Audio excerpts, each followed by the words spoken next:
Now, Rampaging youth who protested the office and the residents of the DC for Kajebi, Wilson Agbanyo, over the death of 2 footballers have also allegedly attacked the COCOBOD office at Papase in Kajebi district. It is unclear what caused the attack on the COCOBOD officers, but protest and the occupation of the DC's bungalow in the area recently are directly linked to the death of 2 football stars from Yaju. This development has caused the deployment of military personnel to the district to ensure law and order. Correspondent Peter Seno visited the COCOBOD office and has more in this report. The Rampaging youth who besieged the residents of the DC for KJB district have also broken into COCOBOD offices at Papase, allegedly. Our sources say laptops and other office installations were vandalized. This premixed fuel tank was also tampered with. The ECG meter that supplies power to the facility has also been destroyed, including other lighting installations. The security man on duty has declined speaking on record on the matter over fear of attacks on his life. We were told about 20 young men besieged the office wielding industrial tools. The tools were allegedly used to destroy the locks to the facility. Debris of broken water containers, rubbish bins, and stones are the initial physical evidence of the attack on the office. This development has led to military deployment to the district. The disturbances and the presence of the military, the chiefs and people in the district fear could compromise their peace. I'm a representative for all the queen mothers in the district, and as a matter of fact, I just want to plead with everybody that we bring peace. We preach peace to everybody, and then we have calm in the areas. We are not just comfortable with the military in our midst. Even the police, our children are afraid. So when they see the military, it's worse. So we are praying that we'll go around as mouthpieces of everybody and then talk to them so that at least this problem will be solved, and then the military will go back as early as possible. We want to thank everybody and then the DC for the peace and the strength. And we are backing him, we are strongly supporting him, and we know that he will do his work. KJB district have enjoyed peace since its creation. No one has ever come here with police or anything, but now military are here. This prompted us to come to the DC. It is something we're hearing, but now it is with us. As to how we manage with the DC to let their stay be as short as ever, maybe we would like them to go tomorrow, but they are going tomorrow doesn't mean there will be no problem.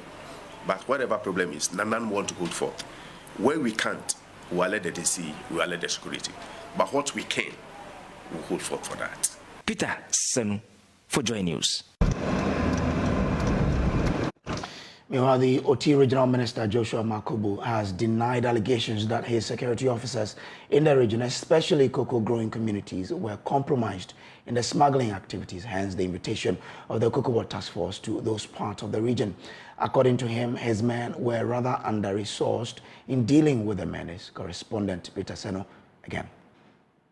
The minister says he disagrees with the assertion that his men in the region got compromised. That was why COCOBOD task force came into existence. I don't think they were being compromised.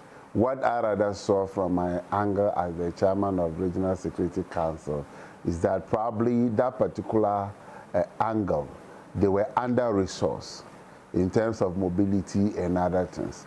So I think that going forward, we are not saying that the external people will not come in, but there should be that kind of a collaboration. The task force should be some of the locals, and then those also from, what do you call it, Accra, then we can work. For cocoa smuggling, it's something that we cannot stop, and nobody can force us to stop fighting it. We will fight it to ensure that cocoa produced in Ghana is sold in Ghana, and Ghana gets the benefit of cocoa that is produced in Ghana. So for that one, it's something that we want to call on the chiefs in areas like KJB, Nkwanta, Jasiken, the Guan area to collaborate with us. All all that COCOBOD is doing is for our own good. It's not for the good of the workers at COCOBOD. Nobody was employed in COCOBOD, and your job description was that you have to prevent cocoa smuggling. If you don't do that, you lose job. No, but they are doing that to make sure that Ghana reaps benefit from what we have been producing. If you are talking about Togo, does Togo come here to do any mass spraying for cocoa farmers? Does Togo come here to help in hand pollination? When we're cutting down the old cocoa trees and compensating farmers to plant new ones, was Togo here? He says authorities in the Republic of Togo would be contacted to help contain the smuggling menace.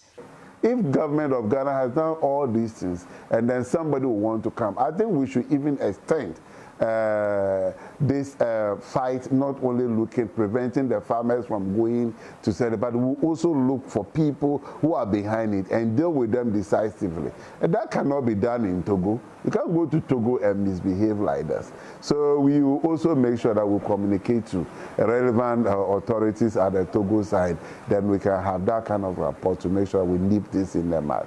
The non-availability of funds for payment to the farmers when cocoa beans are purchased, some have argued, is responsible for the alleged smuggling in cocoa growing areas. This, the minister says, would be looked into with the COCOBOD officials immediately. This information is also coming in at the right time, and I will consider it as something that we should work on seriously.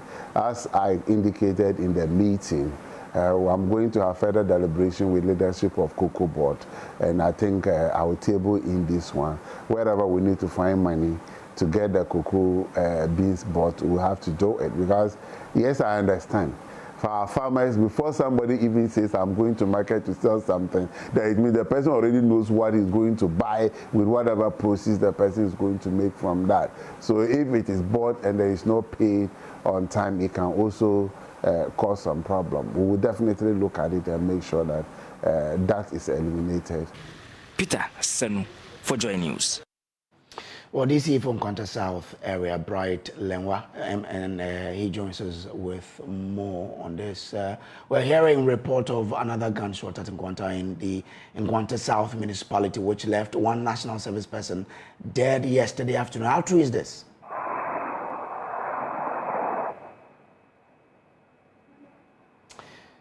Hello, Honorable MC, if you can hear me, I'm trying to find out from you that we hear of some disturbances in the Nkwanta South municipality, which has led to the death of one national service personnel. I want to find out from you the fact of the matter. Yes, good afternoon to you and your listeners. It's true. Somewhere yesterday, in the early hours of yesterday, I was informed and briefed by the security. One young man was on his phone on his way to farm, and unfortunately he was shot by some unknown men. If you recall, a few weeks ago, let's say about 2 months ago, there erupted some clashes between ethnic groups, some ethnic groups in and around Nkwanta. And since then, this issue keeps recurring. We've tried severally with the security to engage the stakeholders involved, the various leadership of the various groups to ask for ceasefire, but as we speak, we will not be able to arrive at any substantive conclusion. So we're still engaging and asking that issues have taken a new dimension. Originally, it happened, or it was happening in the town, but due to the heavy deployment of security to the Nkwanta Township, it has taken a new dimension. Now it's happening at the outskirts of town and in nearby villages and communities, and we'll be meeting and then trying to figure out some other measures that we need, or some other security strategies that we need to adopt to ensure that this thing, to find a lasting solution to it once and for all. And how is DISEC dealing generally with these matters in the area? Pardon? How is DISEC dealing with all of these matters in the area? Yes, that's why I say when I say with the security, basically I, with the chair of DISEC, together with the security heads around. I have to speak, the regional operations is around, the divisional commander, the district commander, and some other officers, the military. That is what we've been trying to do, and other security heads. So all the efforts I've mentioned, this is what MUTEC guys, the generic word, has been trying to do, meet and engage with stakeholders and ensure that we all agree on one or two things, so that at least the killings will come to an end. Have you been able to identify which person this is and how his or her death happened? Yes, as I said earlier on, the name I have is Dennis. There is a surname, I can't remember it offhand, but it's Dennis. And the information I have from the security is that he was on his way to farm yesterday, around the early hours of yesterday. He was on his way to farm, and then he was shot. And then right to the hospital, but unfortunately he couldn't survive it. Well, from the way things are moving, are you contemplating probably a curfew in the area? Do you think it's about getting to that point? My brother, there is a curfew in the area. Maybe we should be talking about tightening the curfew. Yeah. And most of these things happen during off-curfew hours. There is a 5 p.m. to 6 a.m. curfew imposed, I think, around the 21st of November as a result of this. So there is still curfew in place, and that's how come the security services are also around in their numbers to ensure that nobody takes the law into their hands. But like I said, as a result of the presence of the security in town, people are not able to do whatever they might be planning in town. So that's how come I also said it's taking a new dimension, and the security services together with ministers have been deliberating on this issue to see the new strategies to adopt to curb this new occurrences or this new dimension that the situation has taken. Okay, grateful to you, and we wish you all the best as you work to ensure that peace is returned to the area. Now to other stories. Social activist Suleimana Isifo is advocating a restructuring of the Ghana Scholarship Secretariat. Speaking at the diaspora edition of the Joy Change Speaker Series, he proposed that the Scholarship Secretariat be transformed into a law-regulated authority due to perceived gaps in fulfilling its strategic role. According to him, the lack of strategic human resources in meeting the developmental needs of the country is due to the failure of the Secretariat to honor its mandate. He believes a restructuring of the Secretariat into an authority will fix the challenge. The point where people accept the fact that state institutions don't have to act, they have to be indolent, they don't have to be efficient. If we reach that point, then our state institutions are in trouble. And I use the Ghana Scholarship Secretariat as an example. I propose that we should scrap the Ghana Scholarship Secretariat and constitute it into an authority regulated by law, because the Ghana Scholarship Secretariat has become an institution for tokenism, and their strategic role in Ghana is missing. We need to reassess if we really want to keep it under the presidency, where the Scholarship Secretariat is rather used to promote party faithfuls. I believe that the Scholarship Secretariat can be structured in a way to fill the human resource gap that we have. Why should Ghana, for example, be hiring engineers to assist in some projects? Why should Ghana be hiring lawyers in some cases at international levels? Why should Ghana be hiring doctors at some for some particular treatments?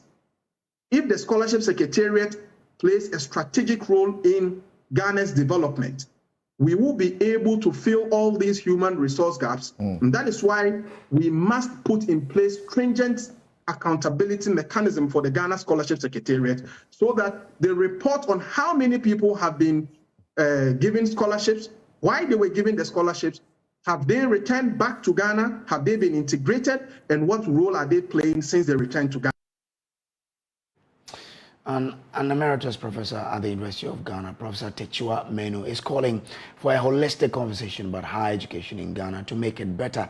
Professor Menu, who was speaking in an interview on PM Personality Profile, also observed TVET has over the period been underutilized, explaining more scholarships must be channeled there to give a lot more people the opportunity for higher educational development in that field of study. And we've spoken a lot about education, especially at the secondary level, and you make the point that it's important for everybody to go to secondary school. When you look at higher education in this country, what do you want changed? Well, let me just get to a level before higher education, and that is TVET. I think that the TVET is a very important field. It is underutilized. I think that we should be channeling more scholarships to that level to create many more middle level personnel who can solve many of the practical problems, builders that we have in our society. I'm very passionate about it. And when you look at the enrollment, it's very few. And even the institutions, many people who might want to, they have to go to the district capital or the regional capital to access it. So I would put much more resources in those things. When it comes to higher education, well, on the surface, it looks like we have a proliferation of institutions, and I think that we're going to need to have some conversations in this country. You know, how many institutions do we need? You know, now it's like one region, one university. So we just created 6 new regions. So are we going to create 6 new universities? What will it cost? Do we have the money to equip them sufficiently? So there are all kinds of issues at that level, you know, just even in terms of the institutional thing. And then it's creating some really also very bigoted statements where people feel that because the university is in their region, the head of it must be in their region. They are Ghanaians. They are free to work anywhere.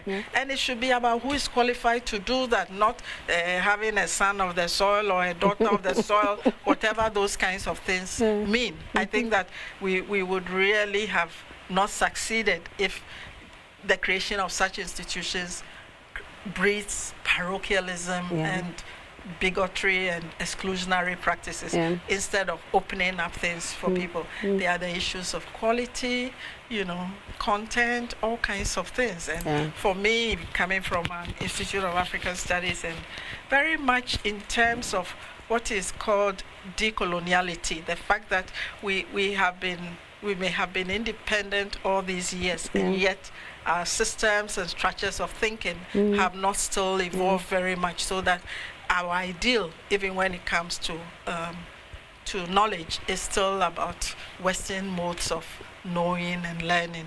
I think that those are important issues that we do need to interrogate. So there are several issues for us. There's the question of financing, all of those kinds of issues, you know. And in the recent past, there have been attempts by government to assert greater control over universities, and then you're asking yourself, is this the direction that we want to go? You know, so there are many issues and questions that we do need to talk about. Now to other stories, and misconception about vaccinations, according to health specialists, is affecting child health promotion in Africa.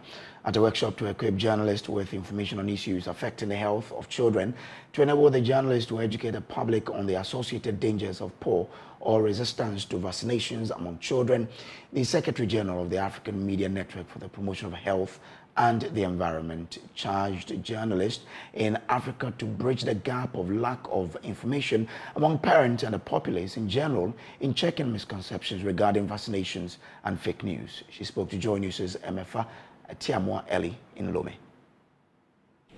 The journalists are supposed to link decision makers to the population concerning children issues. How and why?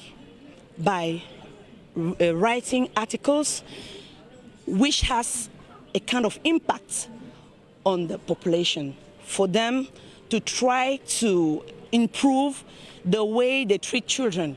You know, as Africans, we have our traditions. it's like a load on how parents bring their children to vaccination, how they feed them. Sometimes you'll see African parents just avoid to feed their children with breastfeeding and start giving them food at a very early age. This can avoid children to grow normally, for instance. And you'll see African parents thinking that vaccination is a way to avoid female child to give birth in their future. It's a kind of stopping their, how do you say it in English, the way they can be pregnant in the future.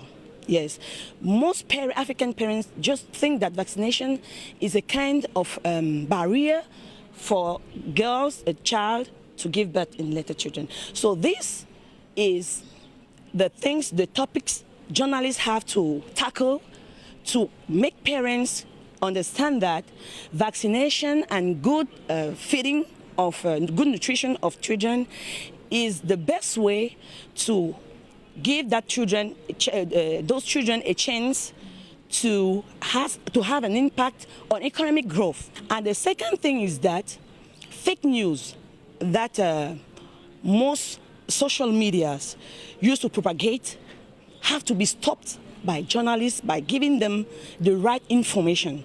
So that's the most important thing. And for the journalists to be able to give those information, they have to be trained. Now, the Bono East Regional Manager of the Environmental Protection Agency, Bright Anthony Dua, has charged the general public to adopt upcycling, a creative approach to repurposing plastic waste by transforming it into new and useful products as a way of dealing with the country's plastic waste challenge.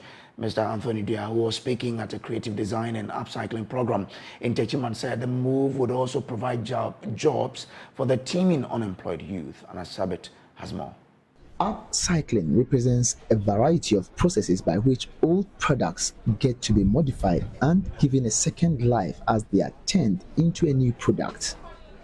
Upcycling, beyond its environmental benefits, also offers businesses a way to reduce costs and increase profitability by repurposing existing materials and products.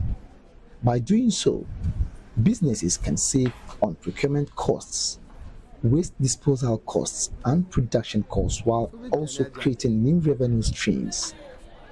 To help empower the youth to take advantage of this innovative initiative, Agrico Hub held an upcycling conference to raise awareness on the need to adopt innovative approaches towards waste reduction and sustainable living. George Anchibusiakun is the Chief Executive Officer of Agrico Hub. As a hub, we see that it's more like a social responsibility because we believe that when it comes to waste management, it's our collective efforts. Everybody should get involved. So, and we are taking it to another level, whereby we are saying that we should be innovative about waste that we generate. And we are saying that waste management is not only about throwing the waste away, it's not only about dumping it in various dumping sites, but how we are using the various waste to produce some meaningful products.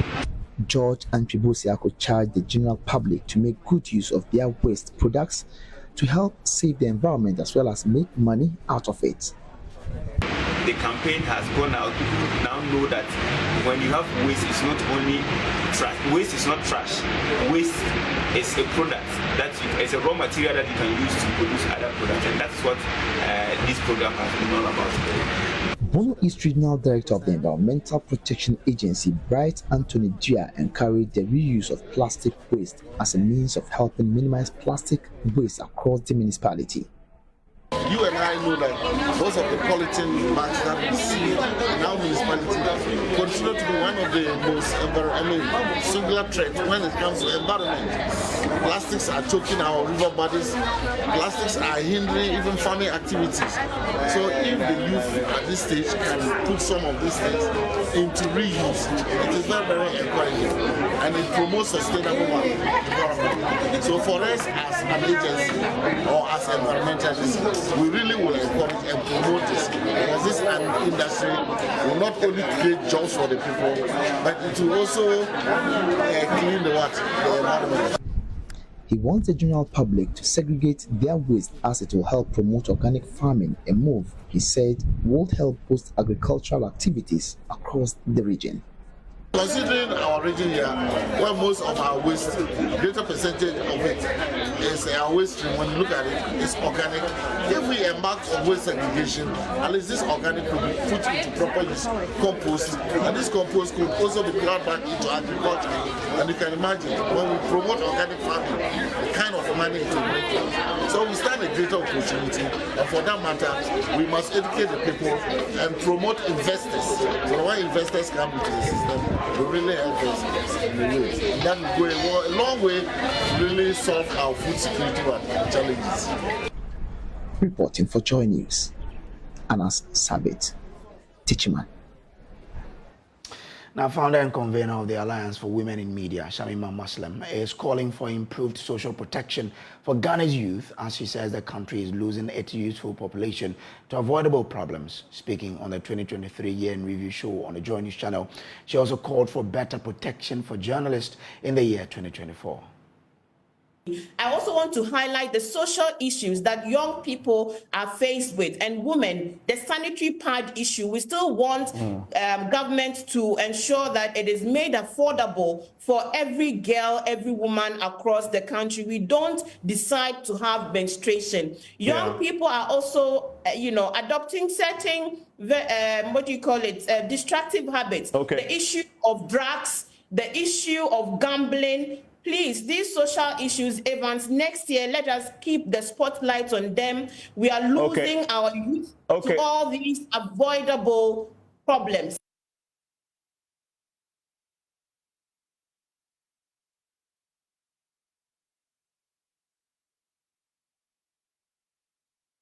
And Winston Amwa listed President Akufo-Addo's comment when he vested a resident of the Volta region after the Akosombo Dam spillage as their goof of the year. I think it's the president's comment on when he went to commiserate with the people who have been affected. Yes, I think he introduced the politics into the context was absolutely unnecessary. Okay, he missed it 100%.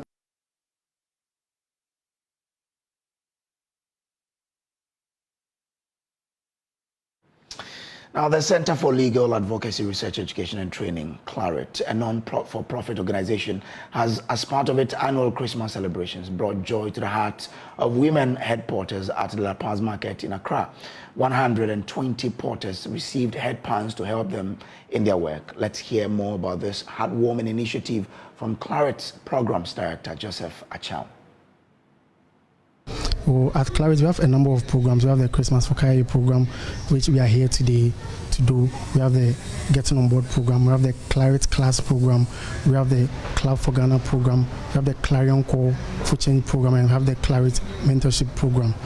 So the Christmas for Kaya program is basically a program which is done every year. So far, we've gone to a number of markets. We've gone to the Malata market, the Nima market, the Medina market, the Domain market, and today we are at the La Paz New Market. So the program is to, during Christmas, share with our fellow sisters, popularly known as Kaya, which is the female head porters.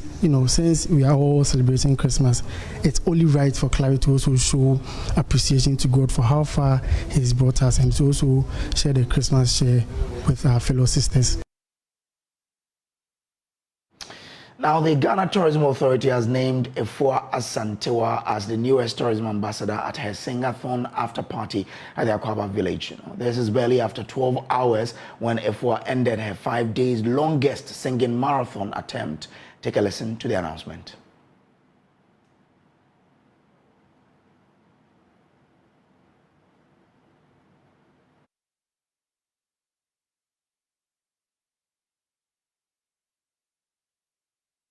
Of the Ghana Tourism Authority to appoint her, Auntie Efua, as a tourism ambassador. That's one of the things you're going to do.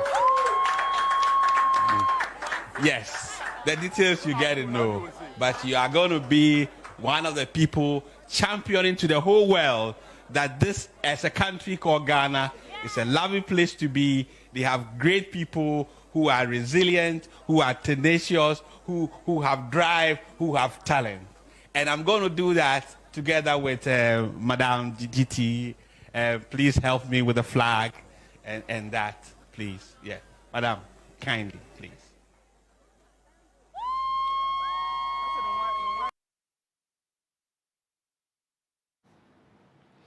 Meanwhile, Efua appeared strong and refreshed at a Singathon after party just when many thought that she may be undergoing treatment at the hospital. Here is a message of gratitude to Ghanaians. This was just a dream that started months ago. I remember I was making plans in my room, choosing locations and positions where to position my table and all that. I didn't know it was going to end this way. But the reception from you as Ghanaians has been amazing. At a point, I was like, okay, I can decide not to do this. But you took the challenge on, you made it personal, and there was no way I was going to let you down. I know you had your doubts, but God also has his plans. So this has become a success, first of all, because you supported me, and we are here today. I can't say much. All I'll say is a very big thank you to the Ghana music industry as well, to all the artists, all the celebrities that supported. Your encouragement went a long way. And I would also like to say thank you to She Mechanic. Anytime I was sleeping, I wake up, I see her in front of my mirror, and she's like, girl, you've got to sing. She Mechanic, right? Thank you so much. I'm grateful. You're still watching JoyNews Room here on the JoyNews channel. We'll take a quick break. We'll be back with more. Stay with us. Welcome back from the break. Now, the Royal Kuzi Hills Hotel at Jirapa in the Upper West region is serving as a major boost for tourism in the Upper West region. The Hotel Safari Ranch continues to provide an unforgettable safari adventure right here in Ghana. Maxwell Agbagba was there for Joy Prime Explore to learn about the hotel's lions, zebras, hippos, ostriches, and more. Listen to excerpts.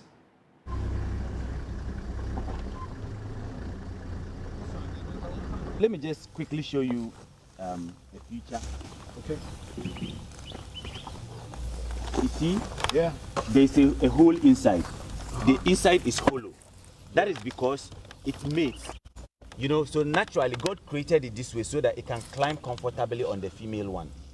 I'll show you the female one. It doesn't have this, but the male has this, so it can easily climb, you know, behind the female one. Wow. So the female has a flat tummy. But that of the male is hollow, so he can easily climb. And as you can see, my guy is already chopping some grass. Ah. So let me allow him to go back to breakfast. That's what they feed on, right? Yes.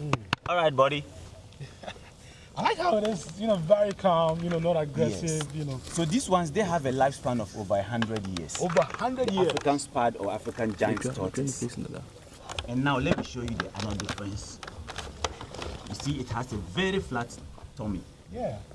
Not hollow like what? Exactly. So usually the males will have the hollow one, then the females have a very flat tummy because they don't mate or climb on the male.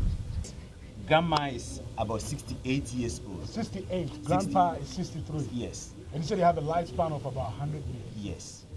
And they are strictly herbivores, like strictly.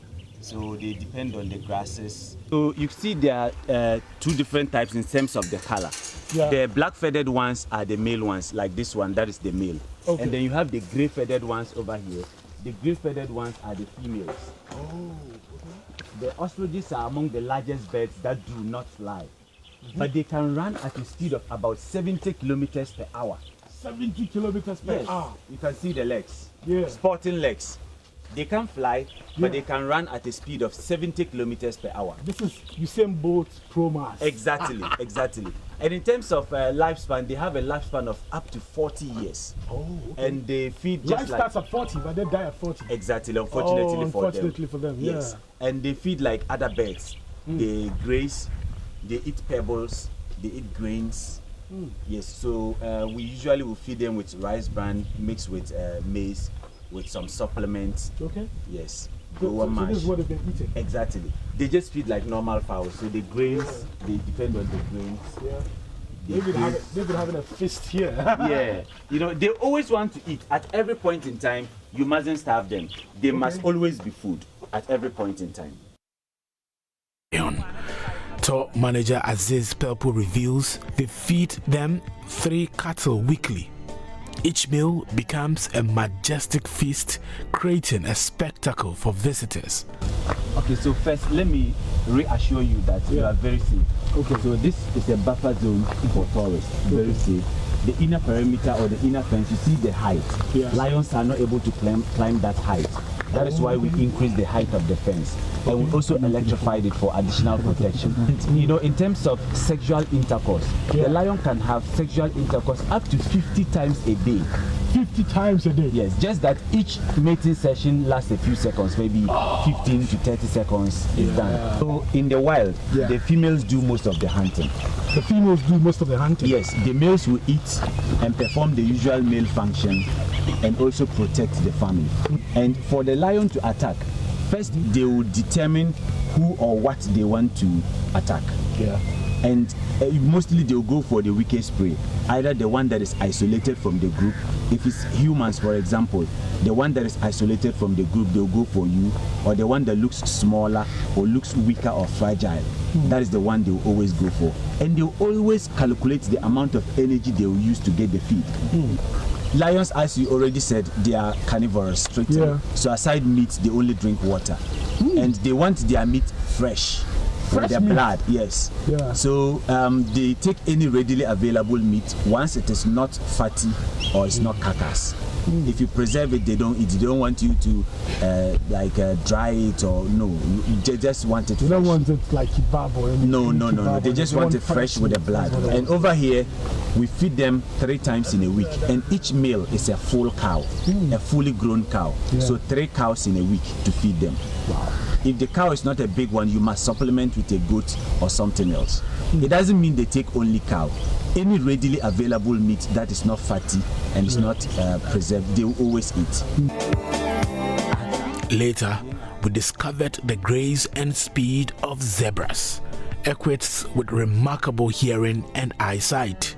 Zebras, being herbivores, spend hours grazing on grasses, creating a captivating natural scene. Yeah, so we're still on the safari. Now we are out of the car, and these are the zebras in the background. Yes. So these are the zebras?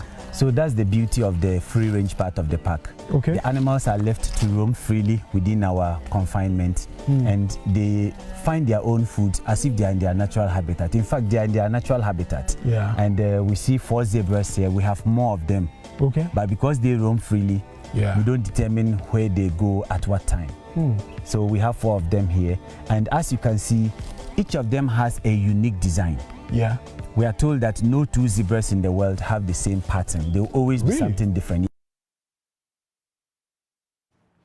Now, masquerading has become part and parcel of the festive seasons in Ghana, and the port city of Tema is no exception. Despite some misconceptions about masquerading, it has evolved with groups such as Labour Masquerade Society in Tema, moving away from asking for gift to giving back to society throughout the year.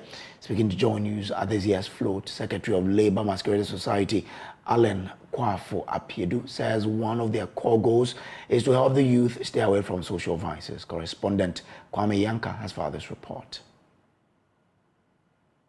This year's float started at Labour Masquerade Society's grounds at Tema Community 4 with brass band and their beautiful costume.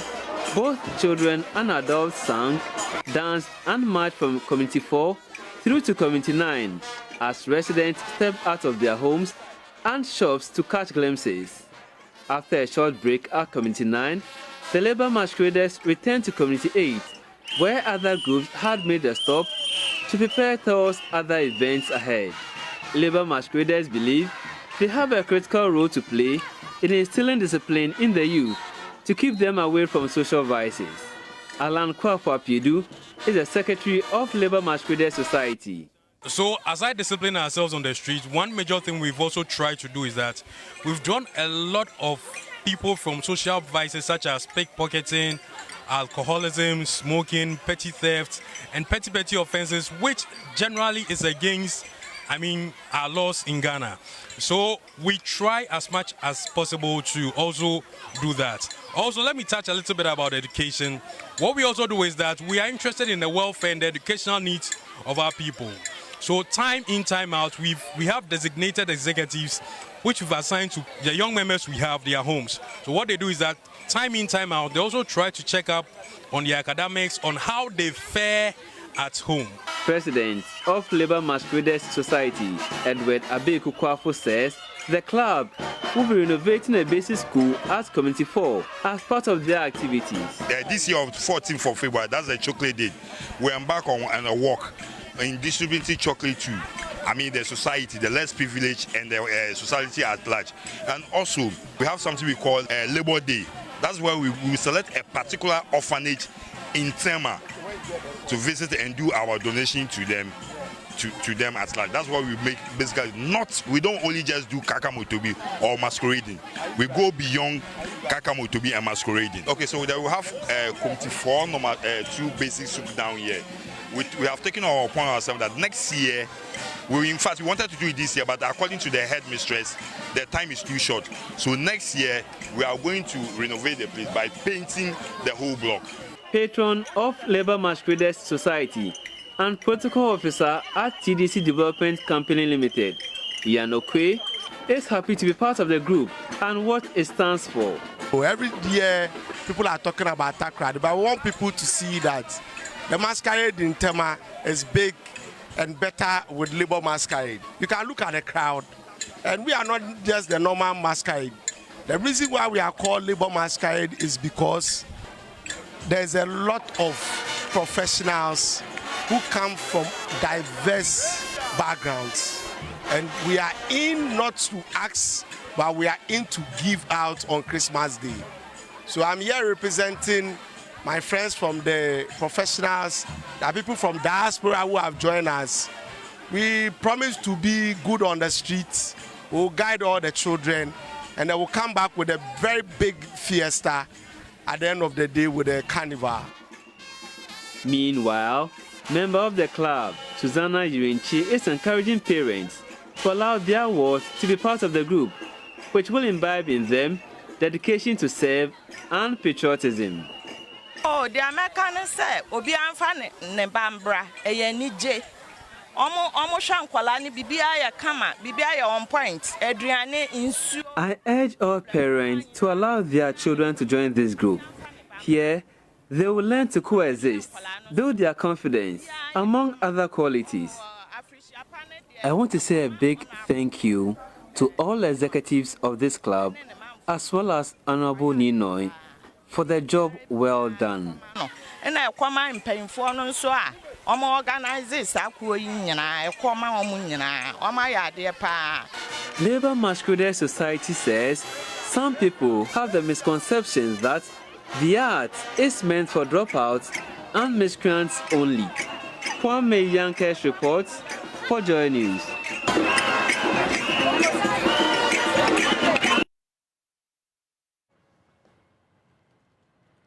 That's all in World News. And that's it for the bulletin. There's more news on myjoyonline.com.